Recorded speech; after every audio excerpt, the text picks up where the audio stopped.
Hello, everybody. Mark Schaftlein with you, and this is the Schaftlein Report, our year-end edition, broadcasting on Thursday, December 30th from beautiful Delray Beach, Florida. Happy to have you with us on this special holiday edition report today. Well, folks, we said it was year-end summary report, so, pull out your report cards. Let's give the administration a grade, and obviously yours truly, I'm not going to be so generous. I'm being generous, I think, if I give it a D-. I wanted to go F, but I couldn't bring myself all the way there, and I really can't figure out why. So somewhere between D- and F is how I'm going to grade this administration, and I think for good reason, too. Look, when you look at what their priorities were, they simply did not match up with what the desires of the American people were. We just had the infamous Build Back Better that failed only because of the courage of Joe Manchin and to a certain degree, Senator Kirsten Sinema.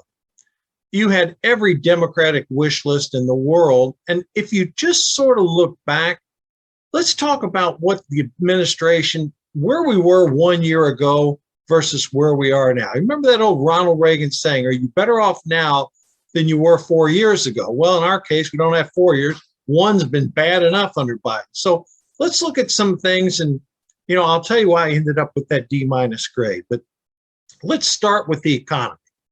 And this is really the only thing that partially salvaged it, despite his incompetence. But you've got inflation running in the 6 to 7% range. You've got fuel prices near highs, come off just a little bit in the past 30 days. Grocery prices are through the roof.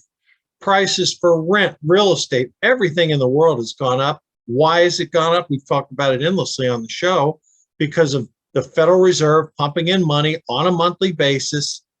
It was $120 billion a month. November, they reduced it to 105, December 90, and it's going to be reduced all the way down to zero by March. The federal government spending $1.9 trillion at the beginning of the year on the COVID relief package. This comes on top of what was spent last year. Add in supply chain disruptions, and you've got a lot of people feeling miserable about the economy. But I can't give the administration a total F on this because the stock market is at record highs. So, is it there because the Fed's been pumping more money in? Absolutely, it's there. But corporate earnings have been very strong in a lot of sectors. So while the American public as a whole may not be feeling the full benefit of the economy, certain things are favorable. I mean, the unemployment rate has ticked down into the low fours. We had unemployment claims come out just the other day, yesterday, as a matter of fact, 198,000 was the number. That's the lowest, folks, since 1969. And right now, the number of people actually drawing unemployment checks is down to 1.7 million people. So for that reason, you can really take away the F and give them a D-, even though I think the economy performed in spite of the administration. Now, look at the other aspects on sort of a summary basis.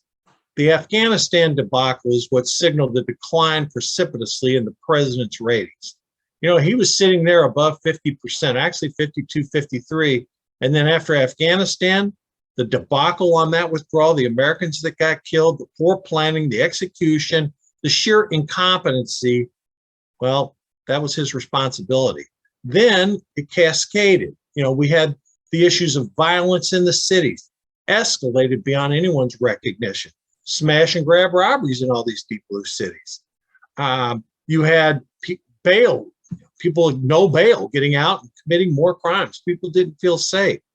Tack onto it, some of the other problems that we have at the border, constant 200,000 some odd people a month crossing, numerous arrests. And we're going to get into that a little bit more. I've got some great stories to tell you about that. But when you add in the fact the prices were spiraling upward beyond the administration's control. The debacles overseas, starting with Afghanistan, gas prices, then the border situation.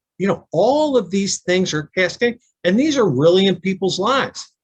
And like Jim Carville said a long time ago when he was working for Bill Clinton, it's the economy's stupid. People care about it. And what this administration doing was pushing policies that people didn't want. like that Build Back Better garbage. Yes, they got through an infrastructure bill earlier this year with 19 Republicans. Great. That's things that are needed in the country, a lot of that. But when you have 0 Republicans supporting a policy and no margin of error at all in the Senate, very thin margin in the House, they're basically trying to push their left-wing agenda through a country that does not want it. So, when we look about everything on the summary of the year, you've got to really sit here and say, okay, somewhere D minus is probably a fair grade for the president. And we said over and over, he's got the ability to change it. But will he? We don't know about that. But when you summarize all these things together and ask people how they're feeling, every time they go to a grocery store, they get reminded of higher inflation. Every time they fill up their gas tank, higher inflation. Every time they write out a rent check, higher inflation, rents are going up. But the people who are benefiting are already the property owners who have watched their values increase significantly. Okay, that's great for the property owners, but it's not great for the renters. Okay, so when you have all that stuff happen, and then, we get into some of the other issues that are absolute, failures that most people don't give a hoot about. The Democratic Party was championing voting rights. Okay, honestly, look in the mirror, folks. Do you know anyone in this country that has a problem voting? I don't. It's very easy to vote in this country. And yet the Democrats put up these false narratives about, voter IDs intimidating, it's racist. Nobody buys that garbage anymore. So, they had a problem with voting rights. Couldn't get any legislation because it requires 60 votes. Climate. You ask people where climate is on the rank of top 20, it's like 19. People aren't concerned about it. And yet here again, that was a big Democratic push in this Build Back Better bill to change our economy. Look, folks, let's get used to it. The economy runs on oil, gas, and coal. I know all the greenies and the liberals and the environmentalists, they can't stand it. But that's just the way it is. You cut out coal, oil, and gas, you don't have an economy. And in India and China, they're increasing their use of those coal, oil, and gas. And we're trying to put these companies out of business, it seems like, particularly coal. Well, anyhow, the climate stuff, the United States is doing it on its own with companies voluntarily complying. And we're actually ahead of what the Paris Climate Accords called for voluntarily without doing anything. But these greenies really want to mandate this stuff out. They hate oil companies. They hate gas companies. And boy, coal's like, that's a 4-letter word to them. Well, it actually is a 4-letter word. Okay, so climate, nothing really happened on climate this year. Raising taxes, they wanted to raise your taxes. Thank goodness that did not get included in any bills, despite their best efforts in 2021. Believe me, folks, it will come back to be revisited in 2022. And we'll get into that a little more in the show too. How about advancing transgender rights? That's another thing we're going to talk about. A tiny, tiny fraction, less than 0.5% of the people even care about this issue. But no, to Democrats, this is the holy grail. By God, they got to protect the transgenders and all the trouble that situation's causing. Folks, when you're relying on a tiny, tiny, minute fraction to advance your agenda's in trouble. And that's why Biden's so unpopular. That's why his approval's sitting there from between 36 and 40%. Critical race theory, that's another one. Well, they lost the state of Virginia and damn near lost New Jersey because the citizens of the state of Virginia pushed back and said, we don't want to have our kids taught this garbage anymore by these far left-wing radicals in the school system. Again, most of the American people want their kids educated, teaching read, writing, arithmetic, and American history the way it is, not the way the liberals want it to be. Okay, another issue, filibuster reform. Boy, the Democrat, they wanted that because with filibuster reform, they could push through all their crazy liberal ideas. It didn't advance anywhere this year. And again, we have Manchin and Sinema to thank for that. That just goes to show you, folks, an evenly divided Senate. If it was one other seat our way with Mitch McConnell, none of this crap would be coming to the floor. We wouldn't even be talking about it. And if one more had gone to the Democrats, this country would be dramatically changed. So you've got far left-wing progressives that think their way is the right way, and you got 80% of the rest of the country says, no, it's not. So protecting that filibuster for the minority, that's really, really important. And folks, Democrats were in the minority until, this past election. They know what's right, but their far left-wing radical base keep pushing this stuff. Anyhow, thank goodness for Manchin and Sinema and every Republican that stood up against it. Packing the court. That's another thing. They say, well, hey, we control the presidency, the Senate, and the House, and we can't get anything through the courts. All right, that's exactly right. Our system has a system of checks and balances, and right now the court is leaning conservative by a 6-3 margin. Doesn't always vote that way. A lot of 5-4 decisions. John Roberts more on the side of the liberals than you would think, but that is infuriating the leftists. So what was their answer? Okay, we can't beat them, pack the court. Well, that's gone nowhere. And again, it's frustrating for the liberals. Amnesty, another one. In the Build Back Better bill, they tried to jam amnesty in there for the third time, and the Senate parliamentarian correctly ruled against them all 3 times. So they couldn't get amnesty in there. Now, what do these lunatics want to do? They keep pushing Biden to do stuff by executive action. And that's never going to hold up on any of these issues. But again, amnesty they wanted. Again, if it's not good enough to pass Congress with 60 votes, it's probably not a good bill. Because if it passes with 60, that means some on the left, some on the right aren't going to be happy. But like we said before, 70% of the American public aren't far left or far right. They're somewhere center left or center right. And if you govern from there, you're going to have a successful presidency. And that's not what Biden's done.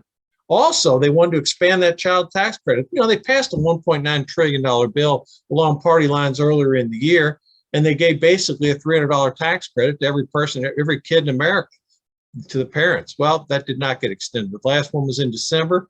And again, the Democrats pushed this because once an entitlement program gets ingrained, it's hard to get rid of them. Okay, so that didn't make it in. Now that's still going to be fought in 2022. With crime escalating everywhere, particularly in these deep blue cities, these knuckleheads go out there and want to do bail reform. Well, what does that do? It puts criminals back out on the street because they don't have to meet bail. It got so bad in New York City, people were committing crimes the same day they got let out of jail. Folks, you got to have bail reform down to 0 is not the answer. Most of the American public knows it. They're steadfastly rejecting these democratic policies. And these far left-wing DAs, they're in many of our major cities that were supported by the Soroses of the world. Their policies are affecting what's going on, and crime is way up in these areas. San Francisco, New York, Chicago, Philadelphia, Baltimore, I can name it. It's just everyone, deep blue city, and look what's happened. No wonder people are fleeing to red states and suburbs. Who the hell wants to live in an environment where the criminals run the asylum and the district attorneys won't prosecute them? Not me, thank you. Catch and release down at the border, another fiasco for the Biden administration. Listen, I am going to get into this piece now. I've been traveling a lot across the country, as you all well aware, over the past couple of weeks. I'm on flights, and I've talked to the airline stewardesses. This may shock you folks, but on about 40 to 50% of flights, particularly ones going from the south to the north, there's usually 10 to 12 illegal immigrants on these flights, dressed in American clothing, not with IDs, but with those little satchels around their neck, showing papers, if you will. And they're illegal immigrants being transported to different parts of the country, mainly in the northern cities. And normally they're accompanied by an official. They're dropped off in places like Buffalo, Cleveland, Akron. I could name any new northern city. Okay. And it's predominantly from flights coming from south to the north. And 10 to 12, innocuous, not to be made, anything out of line. And yet dressed in American clothing. No one speaks English. There's someone from the government there to sort of shepherd them through, and then they just let them out in the public. That's happening everywhere, folks. And nobody in the mainstream media, and very few conservative people are even forecasting or talking about that. I witnessed it. I saw it. It's happening. And the stewardesses I spoke with, many of which were conservative, it was really interesting what they told me. I mean, this is happening on a regular basis, and there's no news about it. But folks, take the number of flights every day, figure half of them, maybe that's aggressive, 40%.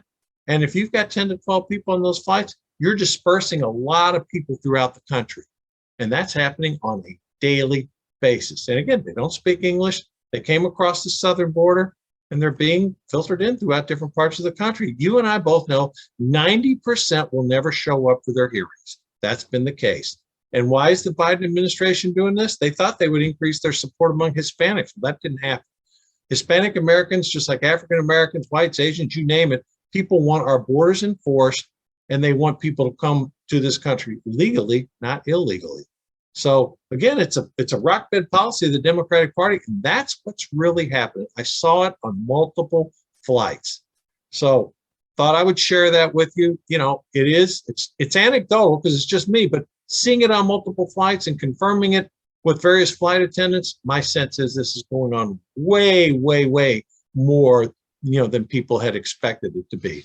So again, that's a few of them. Obviously, there was a lot of shootings this year. Gun control was in place. Every time there was a shooting, the Democrats tried to blame the gun and not the shooter. And in every one of these cases, it was the shooter's responsibility.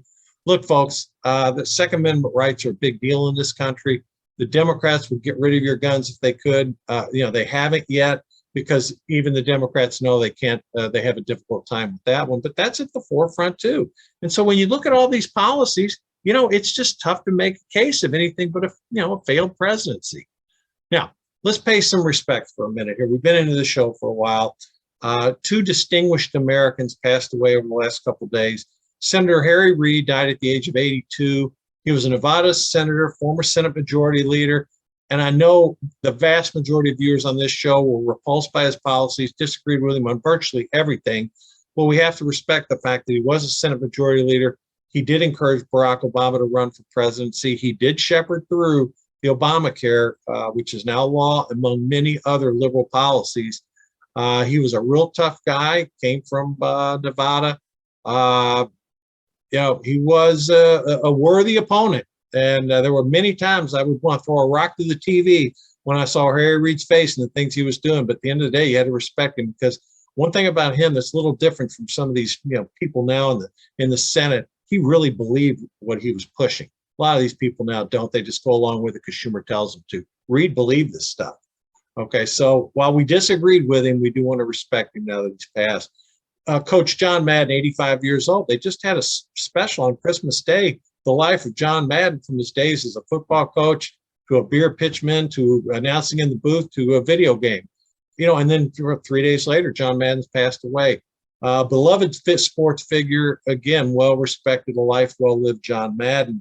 And wow, he's going to be missed also, particularly in the football circuit. So, sad news to report on that aspect here. But here again, other things that the Americans are concerned about right now. Folks, these COVID policies are changing like the weather, in the central part of the U.S. I mean, it's crazy. First, it was a 10-day quarantine. Now it's 5 days. This is impacting all businesses. The administration mandates have really hurt. They mandated healthcare workers have to get vaccinated. Now what's happened? They get fired because they're not vaccinated. Now we got a shortage of healthcare workers. Who figured that would come? All of us did.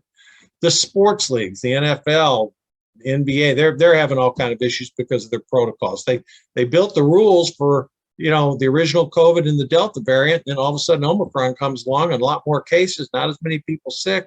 It's wreaking havoc among some of the sports leagues. And again, in certain blue cities, they're enforcing these rules, and since they're enforcing these rules, they're losing these people who are refusing to get vaccinated. So that's going to continue to be a problem.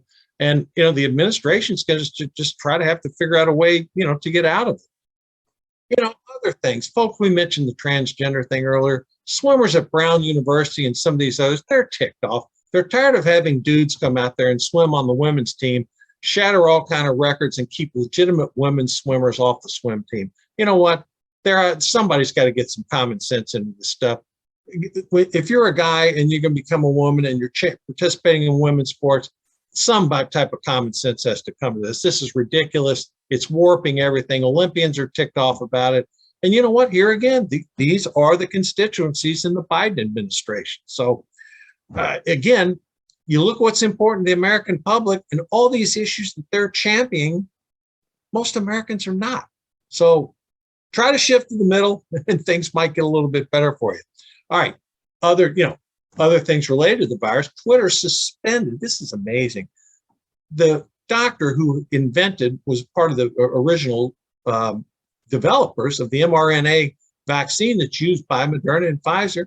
he gets suspended on Twitter for basically saying, encouraging certain people of certain ages, backgrounds, medical conditions to get vaccinated. But then when he says young kids under the age of 11 who are perfectly healthy don't need it, Twitter bans him. Here again, that left-wing censorship is happening, and it's just insane. I mean, folks, if you have an opinion outside the liberal aspects of these Twitters and these other social media platforms, man, they just take you off. And it happened again today to the founder of the mRNA because he recommended young people don't need to be vaccinated. He's not an anti-vaxxer. He recommended people get vaccinated, but not every class had to be in that group. So, we'll see how things react. But, that variant is really contagious, spreading throughout the country. But I got to be honest with you, outside of airports and planes, everywhere I go, people are living their life like normal. And here in the state of Florida, honest to God, if you didn't see people occasionally wearing masks, you wouldn't even know there was a pandemic going on. So, that's where we are relative to that. I didn't see any issues. And, the stewardesses I talked to, they wanted me to mention this on the show, some of which, by the way, are following Schaftlein Report. You hear all the media out there, and you hear all these crazy stories. This passenger hit this. Former Playboy did hit an 80-year-old guy. This person's disrupted. You know what they told me? And I've talked to multiple of them on my many travels. 99.9% of all passengers plus are fine. They're Americans. They get on the plane. Nobody disrupts anyone. If someone has their mask off, they're politely asked to put it back on. 99.99% are cooperative. When people need help putting their bags in the overhead bin, people are helpful.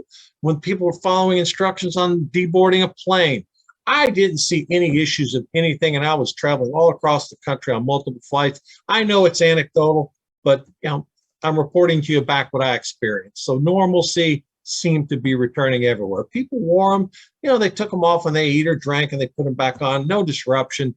So the media makes it sound like everybody's against this, but that's just not the case. All right, so look, we did get, as I mentioned earlier in the show, some really positive stuff on the economy, and the market's closing at record highs. So hopefully some of you have participated in that.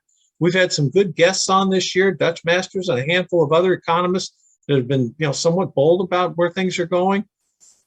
2022 may be a little different because you are going to see interest rates rising to fight off that inflation bug, but we're going to stay on top of it for you and, keep you abreast of everything going on.